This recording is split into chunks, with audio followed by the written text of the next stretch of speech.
নমস্কাৰ দৰ্শকসকল সপোনত ফেটি সাপ দেখিলে কি চমৎকাৰ হয় জানেনে আজিৰ এই ভিডিঅ'টোত স্বপ্নশাস্ত্ৰ মতে সপোনত ফেটি সাপ দেখিলে কি চমৎকাৰ হয় সেই বিষয়ে আলোচনা কৰিবলৈ গৈ আছো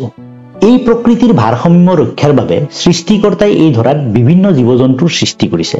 কিছু জীৱ-জন্তু যদি শান্ত স্বভাৱৰ আৰু কিছু আকৌ অতি হিংস্ৰ আকৌ আন কিছুমান মাৰাত্মকভাৱে বিষাক্ত তাৰে ভিতৰত এবিধ জীৱ হৈছে সৰ্প সেই বুলি এয়া নহয় যে সৰ্পকুলৰ আটাইবিলাক সাপেই বিষাক্ত বিজ্ঞানৰ ডাটা অনুসৰি ভাৰতত মাত্ৰ 20% সাপৰ প্ৰজাতিহে বিষাক্ত হয় কিন্তু এই বিষাক্ত সৰ্পৰ সন্মুখীন হ'বলৈ মানুহে হাজাৰবাৰ চিন্তা কৰিবলগীয়া হয় কিয়নো বিষাক্ত সৰ্পই যেতিয়া দংশন কৰে তেতিয়া নিমিষতে মৃত্যুক সাৱটিবলগীয়া হয় কিন্তু যদিহে এই বিষাক্ত সৰ্পৰ সপোনত দৰ্শন হয় সেই দৰ্শনে কাৰোবাৰ জীৱনলৈ কঢ়িয়াই আনিব পাৰে চমৎকাৰ অৰ্থাৎ ভাগ্যৰ বতৰা স্বপ্নশাস্ত্ৰ অনুসৰি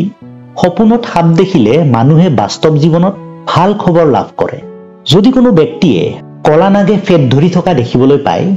সেয়া শুভ মুহূৰ্ত বুলি মান্যতা দিয়া হয় যিটো হৈছে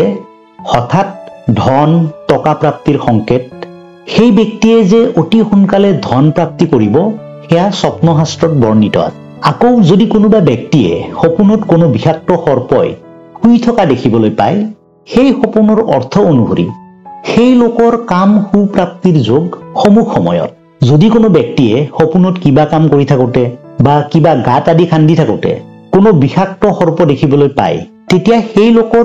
অসম্পূৰ্ণ কাম সম্পূৰ্ণ হোৱাৰ যোগ অহা বুলি স্বপ্নশাস্ত্ৰত বৰ্ণিত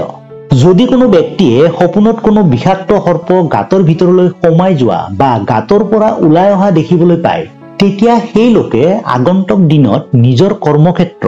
ব্যৱসায় বাণিজ্য আদিত ভাল ফলাফল দেখুৱাবলৈ সক্ষম হয় আৰু যদি কোনো ব্যক্তিয়ে সপোনত কোনো বিষাক্ত সৰ্পই দংশন কৰা দেখিবলৈ পায়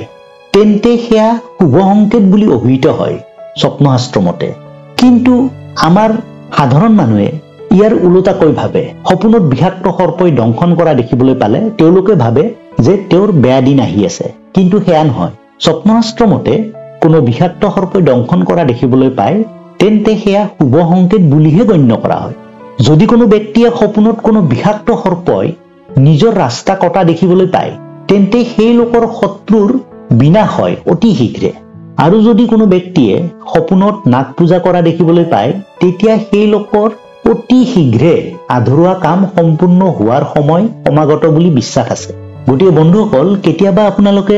এনেকুৱা ধৰণৰ সৰ্পৰ সপোন দেখা পাইছে নেকি যদিহে আপোনালোকে এনেকুৱা ধৰণৰ সৰ্পৰ সপোন আপোনাৰ সপোনত দেখা পাইছে তেনেহলে আপুনি লক্ষ্য কৰিব অনাগত দিনবিলাকত আজিৰ এই ভিডিঅ'টোত উল্লেখিত সপোনবিলাক আপোনাৰ বাস্তৱত পৰিণত হোৱাৰ পথত বন্ধুসকল আজিৰ এই ভিডিঅ'টো চাই আপোনালোকৰ কেনেকুৱা লাগিল তলত কমেন্ট কৰি জনাবলৈ নাপাহৰিব আৰু যদি ভাল লাগিছে তেতিয়াহলে ভিডিঅ'টো লাইক কৰিব আৰু এই চেনেলটোত যদি আপুনি নতুন তেতিয়াহলে চেনেলটো এবাৰ সাবস্ক্ৰাইব কৰি ল'ব আৰু ওচৰত যিটো বেল আইকন আছে বেল আইকনটো প্ৰেছ কৰি ৰাখিব তেতিয়াহলে আগলৈ আহিবলগীয়া এনেকুৱা ধৰণৰ ধুনীয়া ধুনীয়া ভিডিঅ'বিলাকৰ আপডেট আপোনালোকে পাই থাকিব গতিকে আজিলৈ এইখিনিতে সামৰিছো ধন্যবাদ